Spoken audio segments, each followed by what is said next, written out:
तो hey guys, welcome back to my channel. तो guys, as you know, 9th of March को है CBSE class 12th का mathematics का पेपर।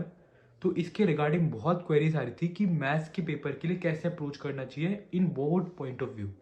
तो देखो, जो बोर्ड एग्जाम होता है मैथमेटिक्स का, वो जेई से बिल्कुल अलग होता है, क्योंकि जैसे जेई का जो मैथ्स का लेवल होता है वो ज़्यादा होता है और बोर्ड्स का कम। जैसे मेरी खुद की जैसे मेंस लेवल में या एडवांस लेवल में मैथमेटिक्स बहुत वीक थी। पूरे 2 साल 11th 12th मेरी बहुत कम नंबर आए थे, मतलब कि मेंस लेवल या फिर जो कोचिंग में पेपर होते थे मैथ्स के, उसमें बहुत कम आते थे। लेकिन जो बोर्ड्स में था, मेरे 98 आए थे 100 में से। और वो मैंने सिर्फ 10-15 दिन में करा था। जैसे होता है, उससे पहले जेई का ही चल रहा था, मेंस की तैयारी चल रही थी।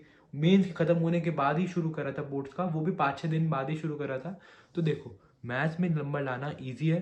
तो अगर आप इसके लिए अभी से भी पढ़ना शुरू करोगे तो 95 मार्क्स स्कोर करना इजीली आप ला सकते हो, ज़्यादा मुश्किल नहीं है। क्लास 12th के मैथ्स के सिलेबस के अंदर 6 यूनिट है, जिसके अंदर है relation and function, algebra, calculus, vectors and three geometry, linear programming and probability. तो देखो, तो इसमें सबसे ज़्यादा जो स्कोरिंग चैप्टर्स है वो कौन कौन से हैं? वो है प्रोबेबिलिटी, क्योंकि देखो, जो इसके क्वेश्चन सॉल्व करने को आएंगे उनका तरीका आपको पता रहेगा कि इससे ऐसे करूँगा तो आंसर आ जाएगा।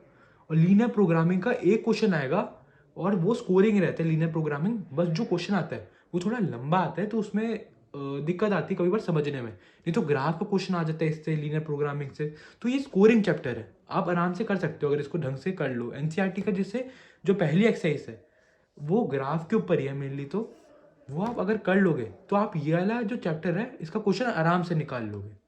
तो अगर हम बात करें वेक्टर्स इन 3D ज्योमेट्री, तो इसमें जो वेक्टर्स वाला पोर्शन है बहुत ज़्यादा सिंपल है, बहुत ज़्यादा स्कोरिंग है।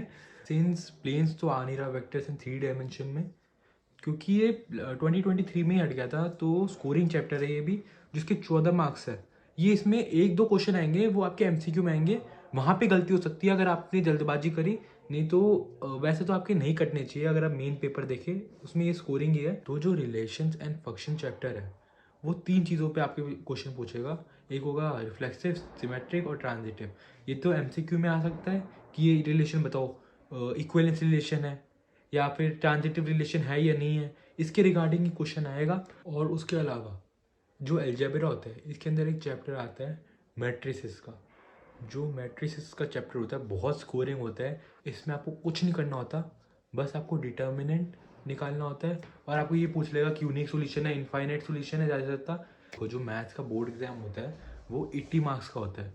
20 मार्क्स तो आपका स्कूल ही देता है, तो मोस्ट प्रोबेबली आपका स्कूल आपको 20 ही देगा। तो देखो, जो 80 मार्क्स होता है उसमें 20 मार्क्स तो होते हैं एमसीक्यूज, जिसमें असर्शन एंड रीज़न भी आता है।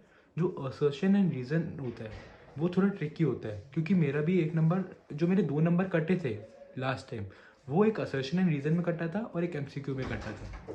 तो अगर बात करें पेपर अटेम्प्ट करने की स्ट्रैटेजी, तो 2 स्ट्रैटेजी होती है। एक तो शुरू से लास्ट तक करो और दूसरी होती है लास्ट से शुरू करो। तो देखो, अगर आप लास्ट से शुरू करोगे तो एक बेनिफिट है, अगर लास्ट में टाइम कंस्ट्रेंट हुआ तो एक एक नंबर वाले क्वेश्चन छूटेंगे, तो ज़्यादा से ज़्यादा 1 या 2 नंबर का नुकसान हो जाएगा।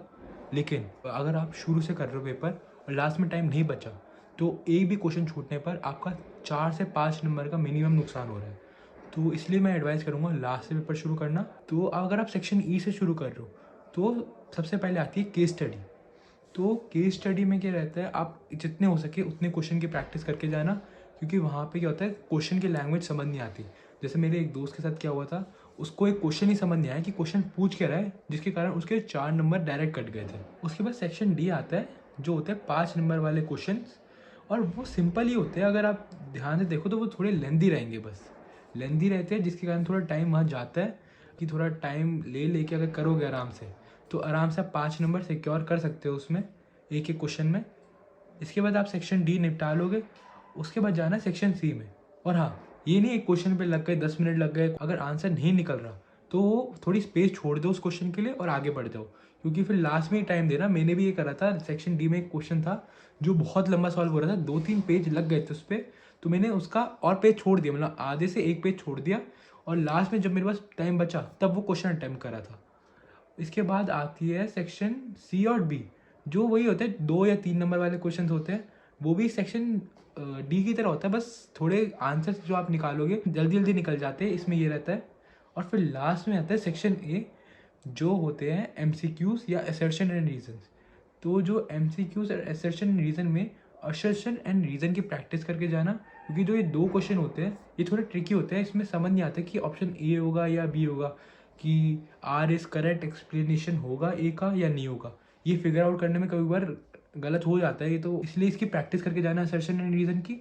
और बात करें एमसीक्यू की, तो बस ये है कि थोड़ी ध्यान से पढ़ना क्वेश्चन, क्योंकि अगर ध्यान से नहीं पढ़ा तो 1 नंबर कट जाता है डायरेक्टली। इसमें ये नहीं रहता, पार्शियल मार्किंग नहीं होती, आधे नंबर मिल जाएगा। तो इसलिए एमसीक्यूज में थोड़ा ध्यान से क्वेश्चन पढ़ना, उसमें भी सॉल्व करना पड़ता है। ऐसे नहीं कि आप ऊपर ऊपर से कर दोगे, ऐसे नहीं होता, तो आपको उसमें भी सॉल्व करना पड़ेगा। बस ये ज़्यादा लंबी कैलकुलेशन नहीं आएगी एमसीक्यूज में। बस यही है, मैं तो यही एडवाइस करूँगा, सेक्शन ई से सेक्शन ए मूव करना। अगर आप सेक्शन ए से ई मूव कर रहे हो तो आप रिस्क लेके चल रहे हो। अगर आपका टाइम खत्म हो गया, मतलब 15 मिनट बचे लास्ट पेपर में, आपके 2 क्वेश्चन सॉल्व करने हैं, तो हो सकता है आपका 1 क्वेश्चन छूट जाए, जिसके कारण आपके 5 नंबर का डायरेक्ट नुकसान होगा। तो अगर आप लास्ट मोमेंट में मैथमेटिक्स पढ़ रहे हो और आपको तभी भी 90 या 95 चाहिए है, तो ऐसा कुछ ज़्यादा करना नहीं है। बस आपको पूरी एनसीईआरटी एक बार ऊपर ऊपर से करके चले जाना, और जो 23 वाला पेपर है 2023 का, वो करके जाना, क्योंकि आपको आइडिया लग जाएगा किस तरह का पेपर आता है।